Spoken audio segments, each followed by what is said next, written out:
আমরা এখন কুমিল্লা বোর্ড 2024 সালে আসা এই সৃজনশীল প্রশ্নটার সমাধান করব।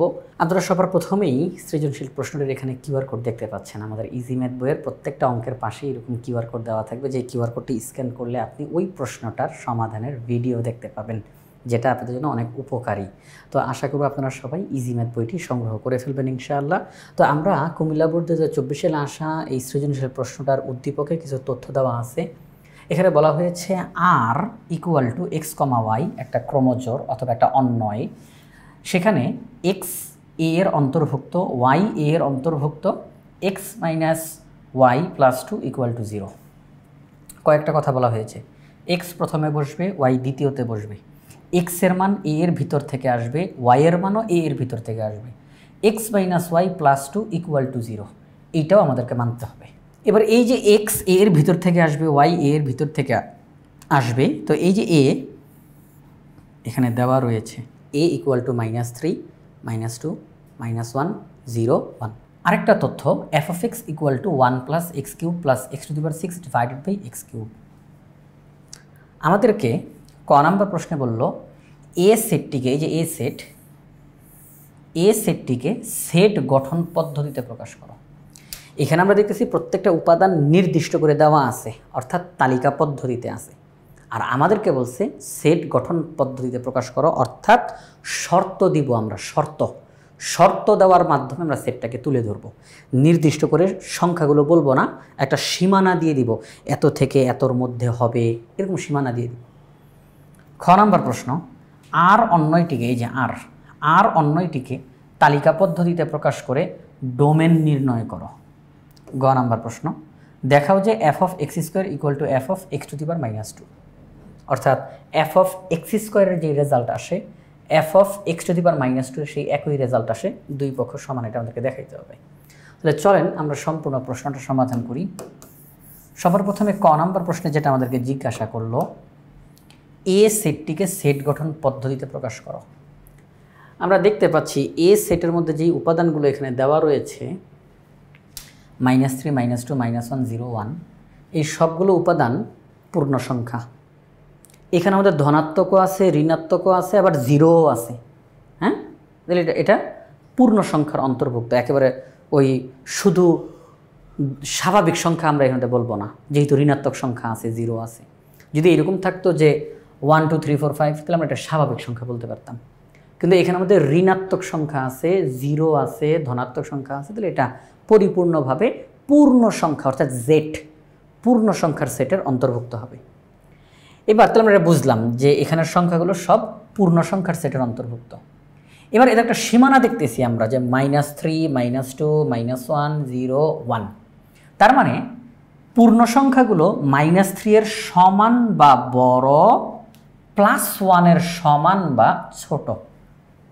আমরা কিন্তু এটা বলতে পারি যে এখানে যেই পূর্ণ সংখ্যাগুলো আছে, এই পূর্ণ সংখ্যাগুলো -3 এর সমান বা বড় এবং +1 এর সমান বা ছোট। আমরা এই কথাটা বলে দিলাম এখানের মধ্যে এইভাবে করে। এবার আমাদেরকে তো সেট গঠন পদ্ধতিতে লেখাটা লিখে দিতে হবে। তাহলে সেট গঠন পদ্ধতিতে এ ইকুয়াল টু, আমরা এই উপাদানগুলোকে এক্স দ্বারা প্রকাশ করব, এক্স। তাহলে x such that x belongs to Z, অর্থাৎ এক্সের মানগুলো পূর্ণ সংখ্যার সেটের অন্তর্ভুক্ত এবং এক্সের মান -3 এর সমান বা বড়, +1 এর সমান বা ছোট। ঠিক আছে, সীমানা। আচ্ছা, এখন একটা কথা বলে নিতে চাই, আমরা যে এইভাবে করে লিখলাম, আপনারা চাইলে কিন্তু এটাকে আরেকভাবে লিখতে পারেন। আপনারা বলতে পারেন যে এখানের উপাদানগুলো -4 এর চাইতে বড় এবং 2 এর চাইতে ছোট, তাহলেও কিন্তু হবে। অর্থাৎ এক্সের মান -4 এর চাইতে বড়, +2 এর চাইতে ছোট, তাহলেও হয়। ঠিক আছে, তাহলেও হয়। তাহলে আপনারা চাইলে এইভাবেও লিখতে পারবেন, চাইলে এইভাবে করে লিখতে পারবেন, কোনো সমস্যা নাই। এটা আমরা লিখে দিয়েছি যে এখানের মধ্যে, যে সেট গঠন পদ্ধতিতে আমরা এইভাবে করে লিখতে পারবো। তো আপনি যে কোনো একভাবে লেখেন, দুইভাবে লিখতে হবে না খাতার মধ্যে, আপনি এই দুই রকমের যে কোনো একরকমভাবে আপনারা লিখবেন। ওকে, আচ্ছা, এবারে খ নাম্বার প্রশ্নতে যাই। খ নাম্বার প্রশ্নে কি বলছে? খ নাম্বার প্রশ্নে বলছে আর অন্যটিকে তালিকা পদ্ধতিতে প্রকাশ করে ডোমেন আর, অর্থাৎ আর এর ডোমেন, আর নামের যে এখানে অন্যটা দেওয়া, সেই অন্যটার ডোমেন নির্ণয় করো। তাহলে আর এর উপাদানগুলো তো আগে আমাদেরকে বের করতে হবে, এক্স কমা ওয়াই। এক্স হচ্ছে প্রথম উপাদান, ওয়াই হচ্ছে দ্বিতীয় উপাদান, একটা অন্বয় বা একটা ক্রমজোর, এর প্রথম উপাদান এক্স, দ্বিতীয় উপাদান ওয়াই। তাহলে এক্সের উপাদানগুলো এর ভিতর থেকে আসবে, ওয়াইয়ের উপাদানগুলো এর ভিতর থেকে আসবে, X minus Y plus 2 equal to 0, এটাও আমাদেরকে মানতে হবে। তাহলে চলেন আমরা অঙ্কটার সমাধান করে ফেলি। আমরা এখানের মধ্যে লিখলাম উদ্দীপকে যেই আর বলতে যেই তথ্যটা দেওয়া, এরপরে এ এটা লিখলাম, আর এর মধ্যে যে একটা শর্ত দেওয়া আছে স্পেশালভাবে, সেই শর্তটা আমরা লিখলাম। আমরা সাধারণত ওয়াইকে একা রাখি, বাকি সব কিছুকে আরেক সাইডে পাঠিয়ে দিই।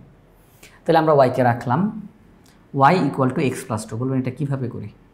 আমরা যদি এখানের মধ্যে এক্স প্লাস 2, আমরা যদি এখান থেকে একটু দেখাই যে এক্স প্লাস 2 আর মাইনাস ওয়াইটা ওই সাইডে চলে গেছে, তাহলে প্লাস ওয়াই। তাহলে এটাই সুন্দর করে লিখে দেওয়া হয়েছে, ওইটাই সুন্দর করে লিখে দিয়েছে যে অতএব Y equal to X plus 2। আচ্ছা, তো এখন দেখেন যে এই বিষয়টা আমরা এখানের মধ্যে এক্সের মান বসাবো, ক্যালকুলেশন করলে ওয়াইয়ের মান বের হবে। এক্সের মান বসাবো, ক্যালকুলেশন করলে ওয়াইয়ের মান বের হবে। তো এক্সের মানটা আমরা এর ভিতর থেকে সংখ্যাগুলো নিয়ে এসে বসাবো। এক্সের মান একবার -3 বসাবো, একবার -2, একবার -1, একবার 0, একবার 1 বসাবো। ক্যালকুলেশন করলে যেটা আসবে সেটা ওয়াইয়ের মান, ক্যালকুলেশন করলে যেটা আসবে সেটা ওয়াইয়ের মান। তাহলে আমরা ছক তৈরি করলাম, ছক তৈরি করে এক্সের মানটা বসাইলাম, ওয়াইয়ের মান আগে বসাই নাই আমরা, হ্যাঁ ওয়াইয়ের মান আমরা আগে বসাই নাই, ঠিক আছে, ওয়াইয়ের মান আমরা আগে বসাই নাই। তাহলে আমরা এখানে যেই কাজটা করব, আমরা এক্সের মান বসাবো, এক্সের মান এর ভিতর থেকে -3, -2, -1, 0, 1 বসাইলাম। আচ্ছা, এক্সের মান -3 যদি আমরা এই সমীকরণের মধ্যে বসাই, তাহলে দেখি ওয়াইয়ের মান কত আসে। -3 প্লাস 2, তাহলে -1, -2 বসাই, -2 প্লাস 2 তাহলে 0, -1 বসাইলে তাহলে হবে 1, 0 বসাইলে 2, 1 বসাইলে 3, এই হচ্ছে মানগুলো আসলো। তো এখন আমরা আরও কিন্তু শর্ত দেওয়া ছিল যে এক্সের মান এর ভিতর থেকে আসবে, ওয়াইয়ের মান এর ভিতর থেকে আসবে। আচ্ছা, এক্সের মান এর ভিতর থেকে আসছে, এটা তো আমরা কনফার্ম, এবং এই শর্তটাও মানছে, এটাও আমরা কনফার্ম। কারণ এক্সের মান আমরা নিজেরা দেখা এর ভিতর থেকে সংখ্যাগুলো বসাইছি, আমরা এর বাইরে থেকে তো কোনো সংখ্যা বসাই নাই, সবগুলো সংখ্যা এর ভিতর থেকে বসাইছি।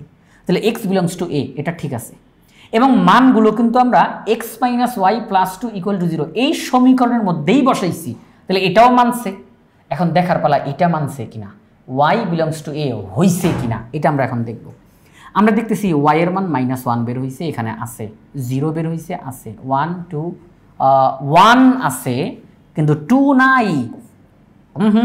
ওয়াইয়ের মান 2, এটা এখানের মধ্যে নাই, তাহলে শর্ত মানে নাই, বাদ। 3 এখানে নাই, তাহলে শর্ত মানে নাই, বাদ। যারা যারা শর্ত মানবে না তারা বাদ। তাহলে শর্ত মানছে কারা কারা? -3, -1, এটা এক্সের মান, এটা ওয়াইয়ের মান। -3, -1 শর্ত মানছে, -2 0, -1 1, তাহলে এরা শর্ত মানছে। তাহলে আমরা আর বলতে এদের কি বুঝবো? এক্স, ওয়াই, এক্সও এর ভিতর থেকে, ওয়াইও এর ভিতর থেকে, এবং তারা এই শর্তটাও মেনেছে। এবার আমাদেরকে বলছে ডোমেন নির্ণয় করা। ডোমেন হচ্ছে প্রত্যেকটা ক্রমজোরের প্রথম উপাদানটা হচ্ছে ডোমেন। তাহলে -3 এটা প্রথম উপাদান, -2 প্রথম উপাদান, -1 প্রথম উপাদান, প্রথম দ্বিতীয়। তাহলে প্রথম উপাদান যারা, তারা হচ্ছে ডোমেন। আমাদের এই খ নাম্বার অঙ্কটার সমাধান হয়ে গেল। একদম সহজ অঙ্ক, হ্যাঁ একদম সহজ অঙ্ক। আচ্ছা ঠিক আছে, তাহলে এটা আমাদের করা শেষ। এবার গ নাম্বার প্রশ্নে যাই। গ নাম্বার প্রশ্নে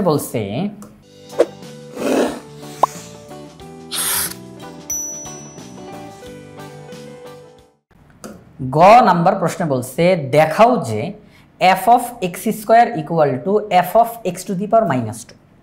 আমাদেরকে বললো দেখাও যে f of x² equal to f of x to the power -2, এটা আমাদেরকে দেখাইতে বলছে।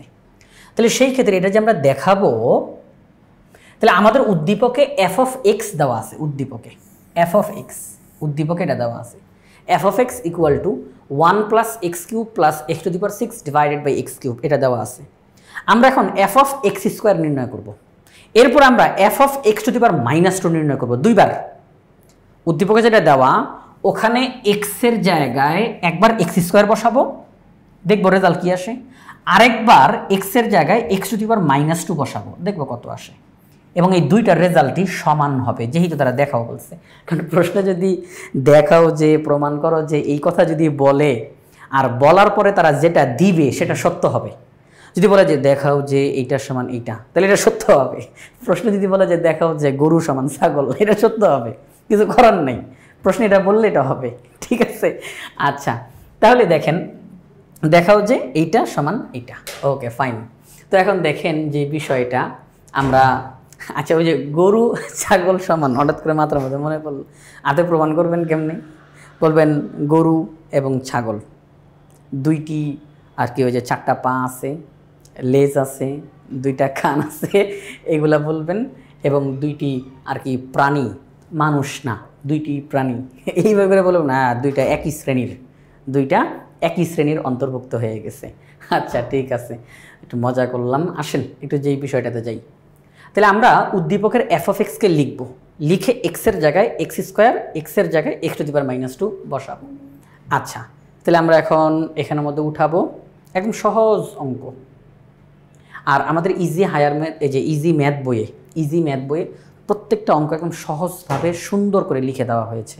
হ্যাঁ, একদম সুন্দর করে সব কিছু সহজ করে লেখা হয়েছে। আশা করব আপনারা সবাই ইজি ম্যাথ বইটি সংগ্রহ করবেন, ইনশাআল্লাহ উপকৃত হবেন। বই আপনারা আগে দেখেন, বই দেখে পৃষ্ঠাগুলো উল্টান, সমাধানগুলো দেখেন। আশা করি সবগুলো সমাধান আপনাদের পছন্দ হবে, সহজ করে লেখা আছে। আপনারা এটা সংগ্রহ করে যদি প্র্যাকটিস করেন উপকৃত হবেন ইনশাআল্লাহ। আর প্রত্যেকটা অঙ্কের পাশেই কিউআর কোড দেওয়া, এটা খুবই একটা কি বলবো, একটা মাইল ফলক। তো দেখেন যে বিষয়টা দেওয়া আছে f(x) লিখলাম, লেখার পরে f(x²), তাহলে এক্সের জায়গায় x², এক্সের জায়গায় x², এক্সের জায়গায় x², পাওয়ারে গুণ হয়, তাহলে ক্যালকুলেশন করলে এইটা আসে। তাহলে f(x²) বলতে এইটা আমরা পাইলাম, f(x²) বলতে। এবার f(x⁻²) নির্ণয় করব। এক্সের জায়গায় x⁻², এই যে এক্সের জায়গায় x⁻², এক্সের জায়গায় x⁻², এক্সের জায়গায় x⁻²। ক্যালকুলেশন করার পরে এইটা আসলো, একটু বড় করে দেখাই, এইটা আসলো।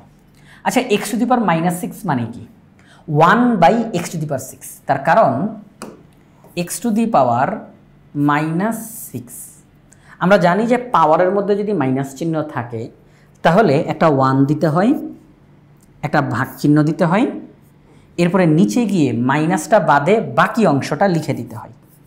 আবারও বলতেছি, পাওয়ারের মধ্যে মাইনাস চিহ্ন থাকলে মাইনাসের পরিবর্তে একটা 1, একটা ভাগ চিহ্ন দিতে হবে, মাইনাসটা বাদে বাকি অংশটা নিচে বসাইতে হবে। তাহলে x⁻6 আমরা লিখতে পারি 1/x⁻6, x⁻12 1/x⁻12, এভাবে করে লিখলাম। লেখার পরে আমরা এখানে এই যে উপরের এই অংশটাতে লসাগু করতে পারি, উপরের অংশটা, এটা কিন্তু নিচের অংশ আর এটা উপরের অংশ, উপরের অংশটা লসাগু করতে পারি। x⁻6, x⁻12 আর এটার নিচে আছে 1, তাহলে 1 x⁻6 x⁻12 লসাগু কত? x⁻12। এই 1 x⁻12 এর মধ্যে কয়বার যায়? x⁻12 বার, সেটা দিয়ে লবকে গুণ, তাহলে x⁻12।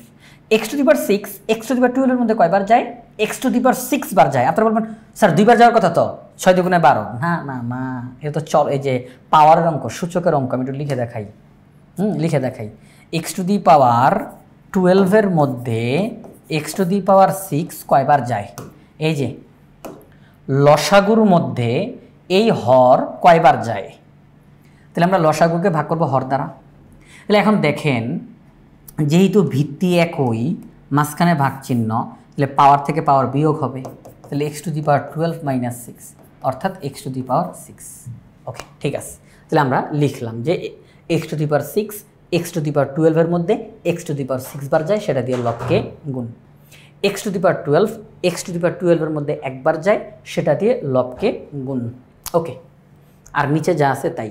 এখন কথা হচ্ছে, আমরা উপরের এই পুরা অংশটা, এই যে পুরা ভগ্নাংশটা লিখে দিলাম। এইটা কি চিহ্ন?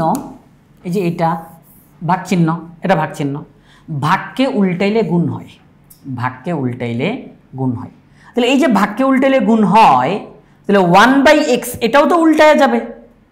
ভাগকে উল্টাইলে যেহেতু গুণ হয়েছে, তাহলে ভাগের পরে যে আছে সে উল্টায় যাবে না? তাহলে 1/x⁶ এটা উল্টায়া x⁶ ডিভাইডেড বাই 1। এবার কাটাকাটি করলে x⁶।